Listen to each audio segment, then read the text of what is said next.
আমরা মেয়েরা নিজের ঘরের মালিক, আবার নিজের ঘরের কাজের লোকও। আমরা নিজেরাই যদি নিজেদেরকে একটু সময় না দিই নিজের ইচ্ছে মতো চলার, তাহলে আর কেই বা সময় দিবে? আমরাই যদি আমাদেরকে গুরুত্ব না দিই, তাহলে অন্য কারো কাছে কী বা আশা করি? হুট করে যখন যেটা করতে ইচ্ছে করবে, আপনার স্বামী যদি ভালো হয় তাহলে সেটা করে ফেলবেন। কারো অপেক্ষায় বসে থাকবেন না, কোনো দিনের অপেক্ষা করবেন না। যেমন আজকে শুক্রবার, সারাদিন কাজ টাজ করে আজকে রান্না ছিল, রান্না বান্না করেছি, দুপুরে খাওয়া দাওয়া করেছি দুই জামাই বউ মিলে। পরে খাওয়া দাওয়া করে একদমই ভালো লাগতেছিল না, একটু রেস্ট নিলাম, কারণ ভাবতেছিলাম একটু ঘুমিয়ে থাকলে ভালো লাগবে। আবার সন্ধ্যার পরে যেহেতু কাজ করতে যেতে হবে, আজকে রাতে আর তেমন কোনো রান্না বান্নাই ছিল না, শুধু একটু ভাত রান্না করব। তো ভাতটা রান্না করে এসে আমার হঠাৎ করে মন চাইলো যে তাহলে একটু পার্কে থেকে ঘুরে আসি। আর আমাদের ময়মনসিংহের মানুষের জন্য জয়নুল আবেদিন পার্ক হচ্ছে একটা ইমোশন। যত জায়গায় যায় না কেন, যত রেস্টুরেন্টে যায়, জয়নুল আবেদিন পার্কে না আসলে কেন জানি ভালোই লাগে না। হুট করে ইচ্ছে করলো, জামাই বাইরে ছিল, জামাইকে ফোন দিয়ে বললাম যে আমার একটু বাইরে যেতে ইচ্ছে করতেছে। তো যেই কথা সেই কাজ, আমার জামাই আমাকে নিয়ে আসছে। কিছু তেমন খাবো না, ও আমার জামাই অনেক জোর করাতে 1 প্লেট মোমো নিলাম। আমার জামাও তেমন মোমো পছন্দ করে না, কিন্তু আজকে কি যেন মনে করে সেও একটু মোমো খাইছে। না হলে আমার জামাইয়ের সাথে কোথাও গেলে আমার লজ্জা লাগে। এক আমার জামাইয়ের সাথে, আরেক হচ্ছে আমার ভাইয়ের সাথে। ওনারা সব জায়গায় গেলে শুধু বইসা থাকে, কোনো কিছুই খাইতে ইচ্ছে করে না।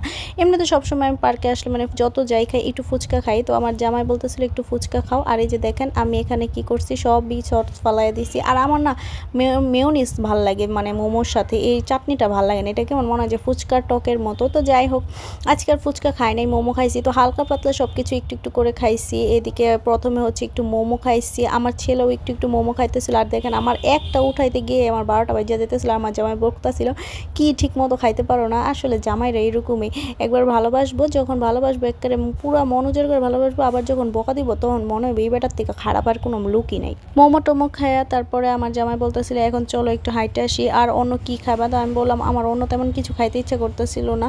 তো এদিক দিয়ে একটু হাঁটাহাঁটি করতেছিলাম, মানে পেটটা কেমন জানি ভরা ভরাই লাগতেছিল, কোনো কিচ্ছু খাইতে ইচ্ছা করতেছিল না, সত্যি কথা। কিন্তু যতই পেট ভরা থাকুক হাবি যাবি কেন জানি মনেই চায়। আর আজকে আমার জামাইয়েরও কি হয়েছে, মনে হয় খিদা ছিল নাকি, আজকে আমার জামাইও মানে মোটামুটি জিনিস খাইছে, নাহলে এমনি সে তেমন কিছু খাইতে চায় না। তো এদিকে একটা লাচ্ছির দোকান আছে, সবসময় আমরা এখান থেকে লাচ্ছি খাই, পার্কে লাচ্ছিওয়ালা। এই লাচ্ছিওয়ালার মানে লাচ্ছিটা আমার ছেলেও অনেক পছন্দ করে। তো ও এই দোকানটা দেখে বলতেছিল লাচ্ছি লাচ্ছি।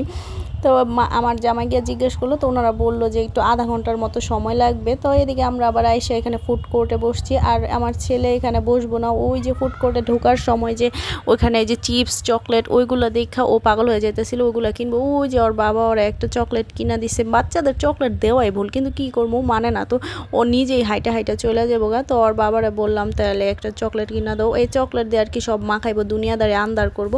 তারপরে তো দিতেই হয়, কি করবো, বাচ্চার সামনে কিছুই পায় না। আসলে খাবারটা বড় বিষয় না, কিন্তু আপনি যদি সপ্তাহে একদিন অথবা পারলে মাসে একদিনও যদি স্বামী সন্তান নিয়ে বের হন, দেখবেন এতে করে আপনাদের স্বামী আর স্ত্রীর মধ্যে অনেক ভালো একটা সম্পর্কের সৃষ্টি হয়।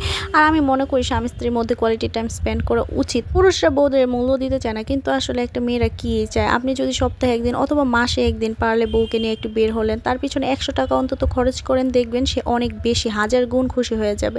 তো এদিকে আমি কিন্তু না করতে করতে কিছু খাবো না করতে করতে আমিও ভালোই আবার এখানে একটা আইসা বোবা ড্রিঙ্কও খাইয়া ফেললাম।